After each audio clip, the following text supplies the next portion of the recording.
Everyone, and welcome to Rainmakers Roundup. I'm your host, Mark Iorio, and with me today is Laura Queen. Laura is the founder and CEO of 29Bison. They are a human capital management advisory firm, and I want to welcome you. Thanks for being here. Thanks, my pleasure. Yeah, you're welcome. Tell me how you came up with 29Bison. That is a really interesting. I love bison. I love American bisons. It's the national mammal. Yeah, it is. True. So 29, where did that come from? 29Bison. So we were looking for a brand identity that both told a story and invited a conversation. Mm-hmm. What we wanted was for our audience to connect with the power and resilience of the bison and the value and inherent qualities of the element of copper. It not only is it used for a variety of purposes, but it also is infinitely recyclable and renewable. And that spoke to us in terms of the people element of the work that we do. Wow. And the number 29 is the atomic element, the atomic number for the element of copper, which we hoped for other people would convey that numbers were important to us just as people are. Wow. Yeah. So kind of a highly academic name that you came up with. Well, there's an interesting story, and if you're interested in the story, you can check it out on our website and meet our very own copper bison. Nice. Yeah. Very cool. So your consulting practice, Laura, is you do a lot of work with VC firms and private equity firms, right? So explain the process and what you and Jason go through as partners in the in the firm. Sure. So we do work not only with private equity and venture capital, but really with anyone who's interested in transaction. So it could be sell-side advisory services, also buy-side services with investment banks, family offices, serial acquirers. And one of the things that makes us different from some of our competitors in the marketplace, and I would even say collaborators in the marketplace, is the approach that we take to the work we do. We very much believe that there is strength in the historical successes of organizations. So we use an approach from a project management standpoint that's really very strengths-based, and it's people-focused. So we work to understand the experiences of people in the business in addition to the traditional due diligence kinds of things, particularly in the human resources space, understanding policies and procedures and what benefits programs look like and all of those very traditional things. But we want to understand the human experience because there is untapped value in that human experience that can be used to ensure that long-term transaction success is achieved, whether it's on the sell side, helping to increase valuation for the business prior to a transaction or post the transaction as you move through the integration process. Right. So at what point do you get involved with a private equity or a VC firm along that process or along that business continuum? Where do you come into play? Yeah, so our preference is to come in well in advance of a transaction because that's when you get the best intelligence. Right. But certainly there are times when we're brought in even after post-integration. Something happens where the organization is brought together and it seems unsatisfactory for one reason or another. And so we'll get called in to do kind of remedial work or to seek opportunities to make the new combined organization better and more focused. Right. We do that work as well. How do you do that? What are the kinds of things that you work on to get them more integrated and more focused on the bigger mission now that they're one organization? There are a number of things you can do. First is to understand the employment experience of the individuals in the organization and really to go back to the original deal thesis. So understand why the organizations were brought together in the first place and make sure that there's the articulation or a really clear story, a compelling vision about the future of these two organizations or multiple organizations as they're coming together, and use that to ground the conversation with people. And then we look at all of the artifacts that help to create the experience for employees.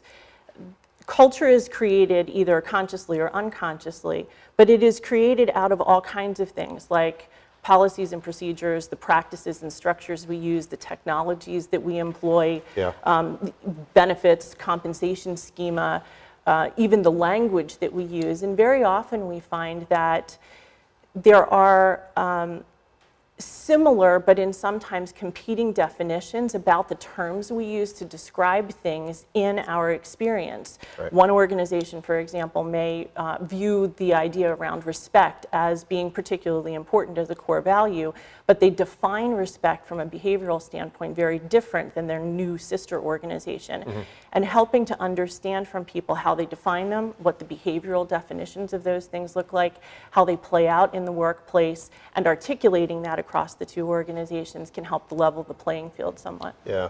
So PE firms, VC firms, typically looking for metrics that bring value, intrinsic value, financial value to the table, and are what you're doing. A lot of what you're doing, we would consider as more soft, on the soft side of business. How do you measure the value that you bring to that, pre or post merger or acquisition stage? Right. I think it really depends on the deal thesis, right? So we work very closely with an acquirer, or whether it's sell side or buy side. What is it that you're hoping to achieve as an outcome? And we work toward making sure that our efforts are aligned with those particular deal theses. In some cases, it's really about risk mitigation. So it's about going in and understanding whether or not, for example, there is some outstanding labor issue. Is there a dispute that exists somewhere in the organization? We had a recent client that came to us and said they were concerned. They were looking to bolt on an acquisition to a portfolio company. But in the initial creation of the portfolio company, they had chosen best of class in all of their benefits offerings. So as they were looking at bringing on this new group of employees, about 25 employees, they were fearful that it would actually blow out of the water all of their financial metrics, because they were now going to bring in a new group of employees at a very high rate from a benefits offering standpoint. So they were asking us to come in and help them to identify ways to go to market with a new benefits program, understand what were the things that were most important to the current employees that could be carved out of that benefit plan and still be offered to them, while reducing overall costs, managing the utilization effectively, and still make it a reasonable opportunity for these new employees coming on board, so they weren't losing people as part of that transition. Yeah, it makes a lot of sense. Yeah. So there are other firms that do what 29Bison does, right? I mean, of course. But you've narrowed your focus to private equity and venture cap firms. What do you think makes you different from your competitors out there? Why do you want a PE firm or a VC firm to choose 29Bison over someone else? Yeah, so our focus is living specifically in the investment community, partly because there's real value in spending time with serial acquirers and understanding why they go through the acquisition process. Good point. That way, what we're doing is helping them to replicate a vision, a compelling future, and a story, understanding why they go about that process, aligning ourselves with organizations that truly value both extrinsically and intrinsically the human capital component. I mean, there are lots of organizations out there that do similar work in insurance compliance, or in the financial and other risk-related compliances, or even in the technology space. Right. This is an area that is a particularly focused area for us, and living in a world where we become a trusted partner for these organizations helps them to accelerate their movement toward closing, or certainly on the sell side of the work that we're doing with them, helps to partner with them as they move along their trajectory. They can plan their path to the future, either as individuals looking to exit their business, or as individuals looking to sell the business and continue on or recapitalize. Yeah. So it's really interesting to me that private equity firms, VC firms, have there's all kinds of names that people put on venture cap, vulture cap, but they care about the human side. They care about the employee side of the transaction. Right. That's become an important part of the transaction itself, right?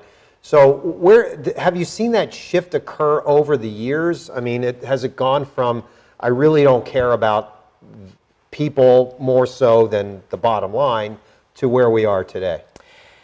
That's a really interesting question. And I think, so the answer in general is yes, we're seeing some of that shift happen. One of the things we pride ourselves on is spending time squarely in the mid-market space because we can get closer to the people in the transaction. One of the things we find in the mid-market space is that you often have founder-led organizations or organizations that are somewhat smaller, and so the leadership team tends to be closer to the people in general. And so there's a different kind of sensibility about the value of people in the business. The fact of the matter is, regardless of the size of the organization, for the most part, it is people that make or break your transaction. They also make or break your business. Absolutely, yeah. And understanding what they provide, the value that they provide to the business, the risk that not handling them properly. Yep. And making sure, by the way, that we infuse, a level of humanity in the work that we're doing as we move through these transactions is critically important. And I think we are seeing that there is a shift in the marketplace overall to a somewhat more human side, but I think tempered very much with the idea that there is an economic or a financial calculus that can be associated with the human value in the work environment, and utilizing that to tell a fuller story and make sure that people at all levels in an organization are part of the telling of that story has become more important. Right. Now, you mentioned a minute ago that you're really focused on the middle market. Everyone kind of defines the middle market a little differently. Sure. So what's the middle market to you for 29Bison? Yeah. So our preference is organizations with a value of somewhere between the 2 and the 500 million mark. Okay. We certainly do work in the lower market space, and we have lots of experience in large global, for-profit organizations. But our preference is to be kind of in that square 2 million to 500 million space. What kinds of things are you doing in order to market 29Bison? How do you get out there? How do you get the word out? How are you building your brand?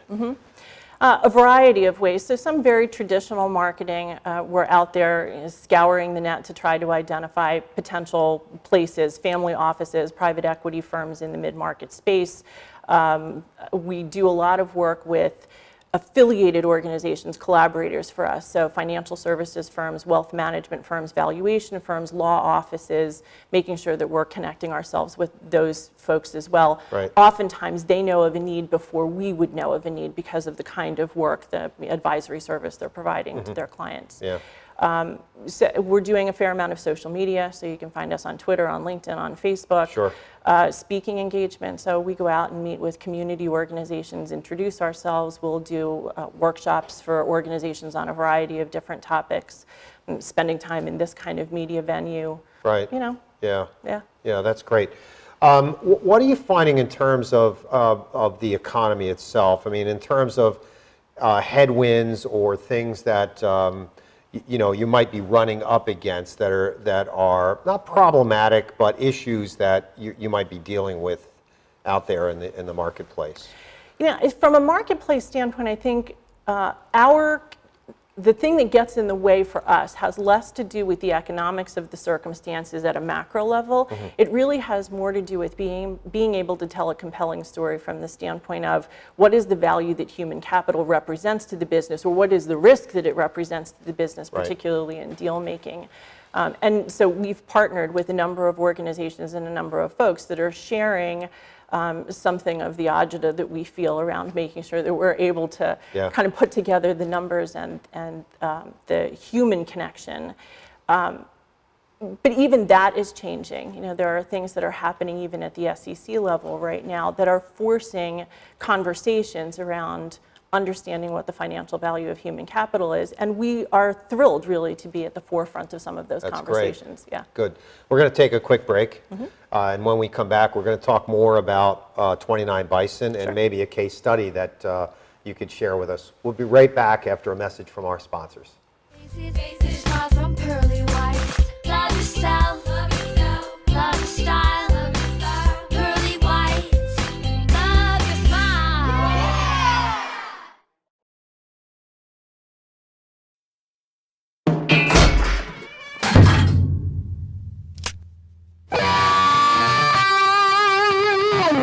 For independent living for seniors age 62 and over, People Inc. offers safe, maintenance-free apartments across Western New York.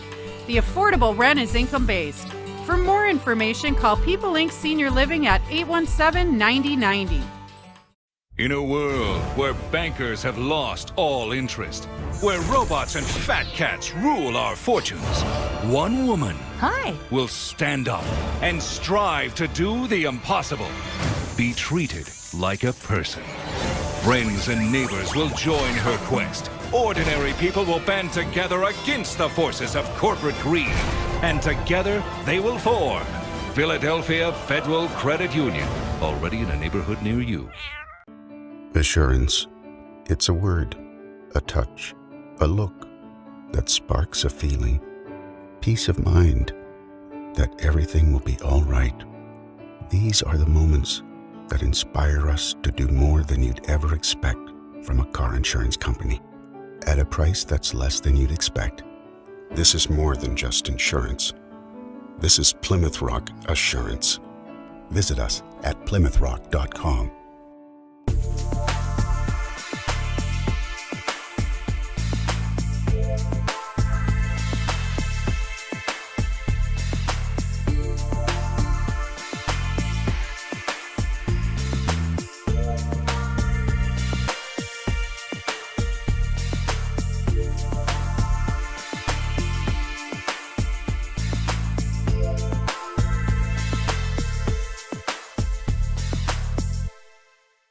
Hi, my name's Casey Price, host of a brand new show called Everyday Elder Care. My show will help you take the stress out of caring for your elderly loved one by educating you about options and solutions you may not even know exist. Tune in every Tuesday at noon on RVN TV. We'll see you there. Imagine the finest hand-selected USDA prime steak you'll ever have. The freshest line-caught seafood, our Wine Spectator award-winning wine list, and soul-satisfying desserts. Bring that together with the perfect date, the winning business deal, a memorable family celebration. Welcome to Rod's Steak and Seafood Grill in nearby Morristown, New Jersey. Bring your appetite and feed your passion. Love my style, I'm dancing tonight. My smile from pearly white side. Love myself, love myself, love myself.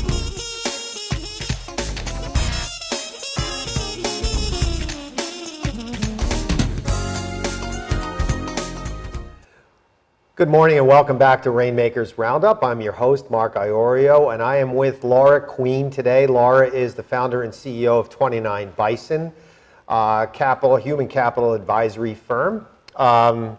Before the break, we were talking about various things. I want to get back to the beginning. How did 29Bison start? I mean, what was the evolution of the business? Sure.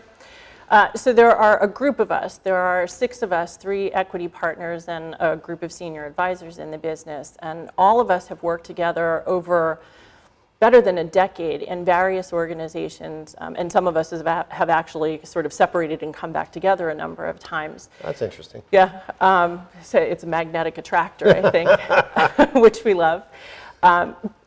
But in those experiences, we worked with organizations that had stated strategies around serial acquisition, and in some cases, very large acquisition. So between us, we've had lots of experience in the technology, the human capital, the legal side of those transactions, and having been really integral components of larger integration capability kinds of projects. And you learn through those experiences where there are kind of holes that need to be filled and where there are better ways, kind of the proverbial better way to skin a cat. Sure. And over time, it became really apparent to us that rather than doing it inside of one organization, we felt that we owed it to ourselves and to the rest of the world to be able to apply all of the learning we had to a greater variety of organizations to try not only to make the deals more successful, because of course, deal outcomes are somewhat suspect in various places. Sure. But also we believed that we owed it to the human beings, the people that were involved in these transactions or had to live with the organizations that resulted from these transactions to find a way to do it better and to apply that. Yeah. We're talking at the break. I mean, what are you finding? Is there a consistent deal flow that you're seeing, or Is there an ebb and a flow to deal making that has occurred over the last, well, since the economy's really picked back up over the last few years? Overall, I would say that I think that there's an increased overall flow of deal making, but in an annual cycle, it ebbs and it flows. So it tends to be a little higher at the beginning of the year and at the end of the year as organizations are taking a look at their budgets and understanding what it is they have to invest. Yeah. And certainly as they look to try to close before the end of the year, we almost invariably find a bit of a slump in the middle of the year, particularly around the summer months. You know, people are on vacation, kids are out of school, other things take priority. Sure, Yeah. that makes sense. Are you able to share a case study with us that has been a success story that you like to talk about? Sure. Yeah. I have a number of them, but I will share one in particular that always just fascinates me.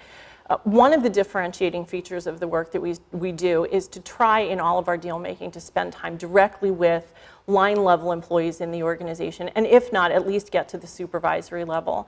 And not too long ago, we spent time working with an organization that was acquiring a carve-off manufacturing facility of a much larger global organization. And we went in and spent about a week interviewing plus or minus 50 individuals in this 300-person division of the organization. And among the things that we asked them was the question, what would be helpful in making your organization more profitable and increase your performance? Sure, right? sure.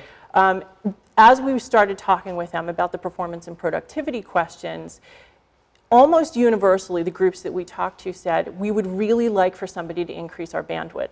And having spent time in that facility, I can tell you that cell phone reception was abominable. So I understood just from my own experience why that was important to them. But we dug deeper and asked the question, why was this important to you? Why was having a greater Wi-Fi bandwidth important? And it turned out that the parent company, it's an FDA compliant manufacturing facility. Right. And the parent company had recently moved away from paper and pencil testing for all of their FDA quality required training to an online system, downloadables and online quizzes and questions and whatnot. Right. But the bandwidth in the facility was so bad that they couldn't download the audio or stream the video. So these folks who were operating in a relatively rural environment had to leave the physical facility and either drive 10 miles to a parent company facility with a better download rate, or they were going to unsecured sites like Panera's or Starbucks in order to take this required training, if they were taking it at all. Yeah. So as we did even just a quick back of the envelope calculation, what we were able to determine was that the organization in total was losing approximately 5 hours of productivity per person per training for every one of these trainings if they were taking the training at all. So there was a risk and a compliance issue associated with this, and there was a productivity piece, not to mention the employees really wanted to be doing the right thing for the organization, and they were feeling hamstrung about making the decision around their prioritization. Is it more important for me to get my work done and save those 5 hours, or is it more important for me to ensure that I am being compliant and doing the right thing? And so immediately we went back to the acquiring company and said, listen, first thing you need to do is put a Wi-Fi repeater in this facility and make sure that they can take their training, which they did. Yeah. I mean, I look at that and I say to myself, that is great work that you're doing on behalf of that organization to really lift up a number of things: employee engagement, morale in the organization, productivity, probably absenteeism in some regards. It's just, that's phenomenal. Who has inspired you over the years, Laura, with where you are today in your career? Yeah, I think a number of inspirations, and I count myself as being infinitely blessed. I have worked for some really incredible people, and I have worked with really incredible people as collaborators and as people who invited me to take part in various aspects of businesses. And so the list is virtually innumerable at this point. But I take personal inspiration from Eleanor Roosevelt. I mean, she's just an incredible role model for what women can be in a work environment and how they can carve their place in the world. Certainly Abraham Lincoln for a variety of reasons. He's a leadership inspiration to me personally. He was an insatiable reader and incredible learner and had to overcome a number of aspects of his youth in order to find himself in the place that he did, and he really was a self-made man. There are aspects, interestingly, of the principles, the wisdom principles of Sun Tzu in The Art of War that I carry inspiration from, not the least of which really is his insistence that people, the soldiers, be treated as though they were your sons and your beloved children, and that is an important part of leadership success. And so Absolutely. I carry that with me. Yeah. And I would be remiss if I didn't share that my joy in finding value in all of the infinite perspectives of the people around me didn't come from my grandparents, who were all of very interesting backgrounds and shared their love of people of all kinds, shapes, flavors, and sizes. Yeah, that's remarkable. Wonderful. Thanks. Thank you. You're welcome. This has been a remarkable 30 minutes. I know it was going to. I knew it was going to fly by, and it really did. So. Thank you for that. My I pleasure. Appreciate it. Thanks for having me. You're welcome. You're welcome. If you could tell the audience how to get in touch with you and 29Bison, that would be great. Just look into that camera right there. Absolutely. So we can be found on the web at 29Bison, 29bison.com. And our office number is 215-337-3111. Thanks. Laura Queen, thank you so much. My pleasure. I really appreciate your time. Ladies and gentlemen, have a great week. We will see you next week, Wednesday morning, on Rainmakers Roundup. Be safe.